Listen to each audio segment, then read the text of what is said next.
Indeed. Now, even though the suspect never said a single word or shouted racial slurs at her, Noriko Nassau is convinced that she was attacked because she's Asian American. She says the man went out of his way to target her.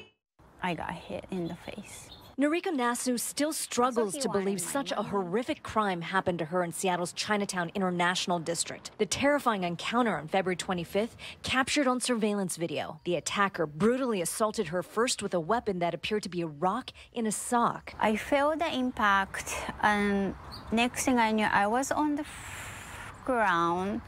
And I was suffocating in my own blood in the mask. And then the man went after her boyfriend, Michael. The attack has left her mentally, emotionally, and physically scarred. Yes, you can still see a little bit here. I got 2 black eyes. My note's still broken.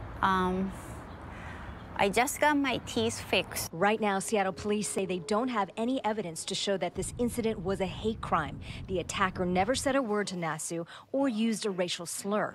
The accused attacker, 41-year-old Sean Holdup, is a former FDNY EMT with a violent past. Noriko, do you believe that this was a hate crime? I definitely do. Right after the assault, I didn't want to believe it was a hate crime because why would anyone do this to me? But after I watched the video, I am convinced. With so many other attacks nationwide happening against Asians, many of them in Chinatowns, Nassau believes she was indeed targeted for being Asian American. I don't know why they want to make it so difficult to prove it is a hate crime. And if they don't charge hate crime, I think they are sending the message to the Asian American community that they don't care about. Her first visit to military installations as First Lady, and Dr. Jill Biden chooses Washington State. And on this day, Naval Air Station Whidbey Island. The men and the women of our armed forces can't be at their best when they are worried that their families are struggling. Struggling with issues such as employment, affordable child care, education, medical access, parenting through a deployment, and being reassigned. That's why this isn't just, a nice thing to do. It's a national security imperative. She's using her platform to relaunch Joining Forces, an initiative she began with former First Lady Michelle Obama. From meeting aviators, the men and women who fly the AE-18 Growler, to hearing firsthand concerns and challenges from military members. Today, she met with 7 spouses, including Sarah Hogue. Her husband is an ordnance specialist. Something that we can't put a price tag on. It's that valuable. While Biden came to listen, she speaks from experience, a military mom and Navy daughter. They know that life comes with challenges, but it shouldn't be harder than it needs to be. For me, it's key to talk about education and programs for education for spouses, licensure, employment. Starts with a genuine willingness to listen and validate. It's just amazing to me. So neat. I think Dr. Biden is here for change. I don't think she's here just to listen. Your commander-in-chief, my husband, and I will continue to lift up your experience and rally the support that you deserve. Michelle Esteban, KOMO News.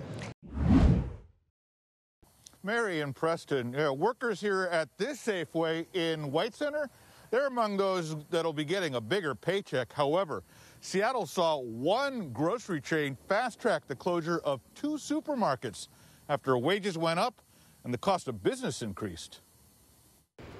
This Safeway is one of about 10 grocery stores in unincorporated King County that will now be adding an extra $4 an hour to worker pay after King County Council members approved the increase. This really sends a message that they appreciate what we do and they recognize that the community really depends on us. The boost is meant to recognize the ongoing risks of working at a supermarket. A grocery union representative says he knows employees who ended up exposing family members to COVID-19. Not only had she contracted COVID, but her son had, and he'd passed away.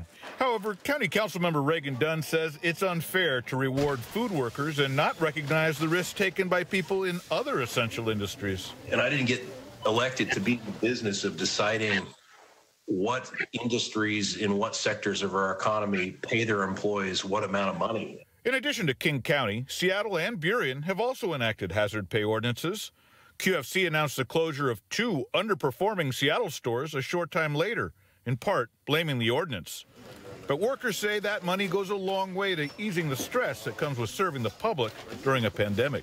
An extra $4 an hour, they could possibly reduce their hours and maybe not have to work 40 hours a week, and that's less exposure for people. Preston, when you look at these 2-week case averages, it is a whole lot better than what we were seeing during the 3rd surge of this pandemic. But we're at a high enough level right now that variants could cause future issues if we don't remain vigilant.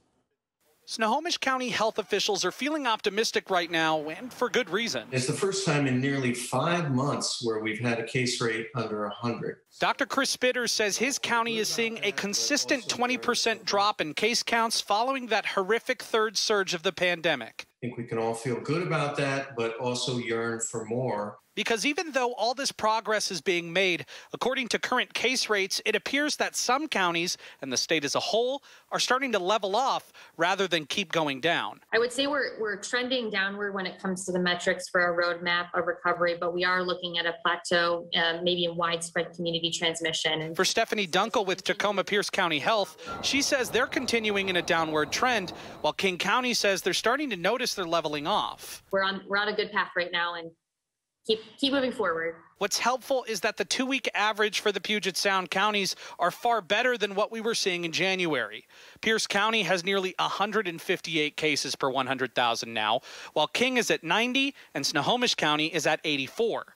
But doctors like Jeff Duchin say we're far from claiming victory over this pandemic. Our case rates have stopped decreasing, and the more infectious and possibly more severe variants are increasing. And with the chance of those variants causing future issues, Duchin says we have to keep our guard up. We have a warning light on the dashboard that we need to pay attention to. Hi, everybody. Thanks for checking out our YouTube page. I'm meteorologist Shannon O'Donnell from the KOMO weather team. You can see more of our videos right here by clicking on the video links for additional news from the Seattle area and Western Washington. Oh, and don't forget to click the subscribe button below so you don't ever miss our YouTube updates.